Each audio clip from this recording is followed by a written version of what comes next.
Fallon-looking guy is. All right, hi everybody. My name is drJonathanDavis. A lot of the Chinese know me as Feng Tzu. My Chinese accent is no good. I've been with Market America 12 years.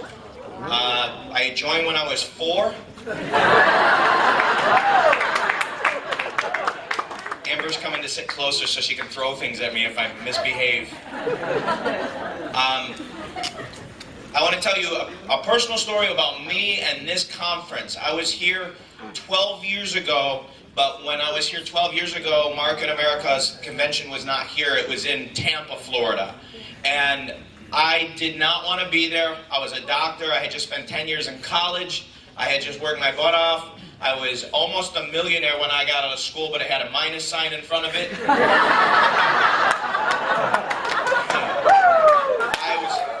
Figure out how broke you've ever been and double it. That's how broke I was.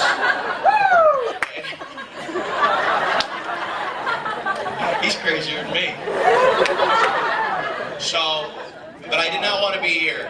And I was here for the first day and I wasn't listening. I sat up in the furthest corner of the building. I couldn't money in this company. As a matter of fact, at that convention, they had everybody in the $1 Million Club. People that have earned over $1 million in commissions, not $1 million in sales, $1 million in commissions, could come up on the stage. I don't know if you saw what happened this year. I'm in the $1 Million Club. They didn't even let us stand up. They just said, there was too many. They said all the new $1 Million Club for the last 6 months come on stage. There were 4 of them and they came up. So in the last 6 months, 4 more people have gotten into the $1 Million Club. That stuff should say something to you. There's around 400 of us now that have had over $1 million in commissions. All right, that's amazing. So that I listened to, and I said, okay, there's really money to be made here. So the third day I said, that's it, I'm doing this. And I left very excited, but I left and I did what a lot of people do. I left excited and did nothing. I went home, drank a couple beers, watched some TV and worked and forgot all about the business. But I want to tell you something. The reason I want to tell you is it's very important you hear this story. I had bought a ticket to convention in Greensboro. I only had one. I bought one ticket. Dumb move, but that's what I did. I bought one, but I didn't buy none, so smarter than zero. I had one. The 6 months went by, I forgot all about Market America, but I did not forget about OPC3, which is why I came into this business. I loved that product, and I still do. So I love the product. 6 months later, convention comes, and here I am with this stupid ticket that I bought, and I wasn't going to waste it, so I went. If I didn't buy that ticket today, 12 years ago, I wouldn't be up here in the $1 Million Club. All right? So what I want to say to you,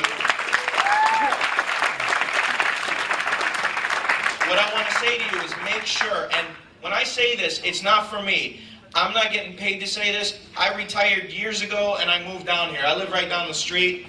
So if you're all miserable, you got to go home. Do what I did. Work your butt off, make a lot of money, and retire and move to Florida or California or wherever you live. Live on the beach. Enjoy your life. But if I didn't buy that ticket, I wouldn't be here. And I don't get paid to say this to you. I'm not benefiting from this at all, other than to know maybe I'll change somebody's thought process and help you in that way. Which is why I became a doctor, to help people. So, then I'm going to tell you what happened at that event. So we're in Greensboro, North Carolina. I'm at this event and I meet this guy named Peter. And Peter says, what do you want with this business? And it's the third day and I'm pumped. I can't wait. Now I have to explain to you, I made a lot of money already. I made a lot of money. I was a doctor working 100 hours a week. I made a lot of money, but I was broke. You want to know why? No time. Who cares how much money you have if you can't spend it? That's right. If I give you $10 million and you're not allowed to leave the house, what are you going to do with it? If I give you $10 million and you sit in prison, what's it matter? Something.com. It was... You're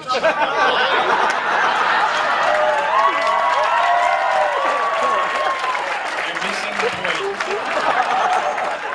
I had tons of money, but no freedom. I couldn't go on vacation. I couldn't leave the house. I was always working.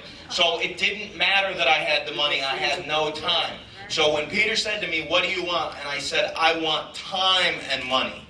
And he said, I'm going to show you how. He goes, what do you want to make? I said, I want to make 6 figures a year within a year. And he said, what do you want? I said, I want 6 figures a year in 1 year. I don't want the 2 to 3 year plan. I want the 1 year plan. I don't have time for the 2 to 3 year plan. And he said, are you sure that's what you want? Don't lie to me. And I said, yeah, because I'm going to tell you something. I've been in this business a long time. I know a lot of people will say a lot of stuff, and a lot of you will say a lot of stuff to your leadership. Oh, this is what I want, and then you don't do anything. I want this, but you don't go to the meeting. I want this, but you won't look at your manual. So he said, be sure you're not lying to me. And I said, no. He goes, give me your credit card. Where I come from, those are fighting words. So I give him my credit card, and he disappears around the corner.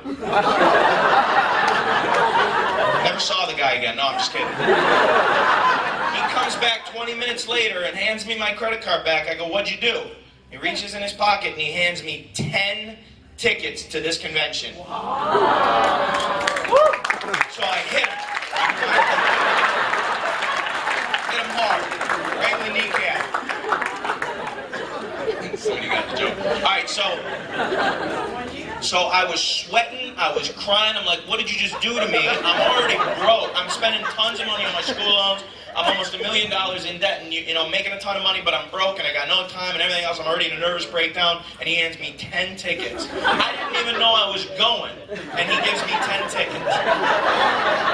So I went out, and 6 months later, I show up at the first convention here in Miami with 7 people. Forget about the 3. If you're a negative thinker, you're wondering about the 3. I don't care about the 3. I care about the 7 I had here. Those 7 ended up being 85 that went to Greensboro. That